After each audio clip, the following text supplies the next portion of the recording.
Hello, hi everybody. Welcome to my channel. Today I am going to show how to prepare fish curry. నేను కేజీన్నర చేప తీసుకున్నానండి. దాంట్లో 6 ముక్కలతో కూర వండానండి. అది ఎలా వండానో చెప్తానండి.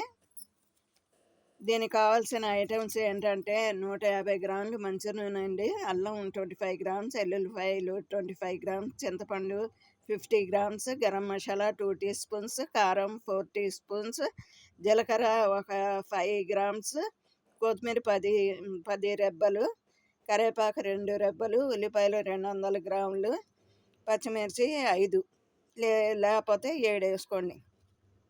అయితే వండే విధానం చెప్తానండి. చేప ముక్కలు శుభ్రంగా పసుపు ఉప్పు వేసి కడిగేసేసి ఒక గిన్నెలో పెట్టుకోవాలండి. అలాగే ఉల్లిపాయలు పచ్చిమిరకాయలు కోసి సైడ్లో పెట్టుకోండి. అల్లం వెల్లుల్లిపాయ జీలకర్ర మెత్తగా గ్రైండ్ చేసింది శుద్ధలాగా చేసేసుకొని పక్కన పెట్టుకోవాలండి. చింతపండు నానబెట్టుకోవాలి ఫస్టే. చింతపండు నానబెట్టుకున్నాక మనం ఇవన్నీ ఐటమ్స్ అండి పక్కన పెట్టుకున్నాక కొత్తిమీర కరివేపాకు ఇవి 2 కూడా శుభ్రం చేసుకొని మనం కట్ చేసుకొని పక్కన పెట్టుకోవాలి. ఇవన్నీ పెట్టుకున్నాక మనం స్టవ్ వెలిగించుకొని 100 గ్రాములు నూనె పోసి బాండీలో చక్కగా చేప ముక్కలు ఒక్కొక్కటిగా వేపుకోవాలండి. ఉప్పు కారం వేసుకుంటూ వేపుకొని సైడ్లో పెట్టుకోవాలి. మళ్ళీ ఇంకో బాండీలో మనం ఏం చేయాలంటే మళ్ళీ నూనె పోసుకొని మిగిలిన నూనె ఉంటుంది కదా, అది పోసుకొని మళ్ళీ వేపింది మిగిలిన నూనె ఉంటుంది అది కూడా దాంట్లో పోసేసి చక్కగా ఉల్లిపాయలు కోసిన ఉల్లిపాయలు పచ్చిమిరకాయలు దోరగా వేపుకోవాలండి. దోరగా వేపుకున్నాక దాంట్లో అల్లం వెల్లుల్లిపాయల పేస్ట్ మెత్తగా నూరింది మనం దాంట్లో వేసేసి పచ్చి వాసన పోయే వరకు వేపుకోవాలి. వేపుకొని ఈ ముక్కల్ని ఒక్కొక్కటిగా మనం దాంట్లో వేసేయాలన్నమాట. ఉల్లిపాయలు పచ్చిమిరకాయలు అల్లం పేస్టుల్లో మనం వేసేసి చక్కగా ముక్కలన్నీ వేసేసి ఉప్పు కారం వేసి అటు ఇటు తిప్పుకోవాలి.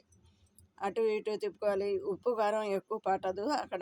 మీరు చక్కగా కేర్ తీసుకొని ఉప్పు కారం వేసుకొని టేస్ట్ని తగ్గట్టుగా ఉప్పు కారం వేసుకొని మనం ఫోర్క్తో మనం గరిటెతో చేస్తే ఇరిగిపోతుంది ముక్కలన్నీ.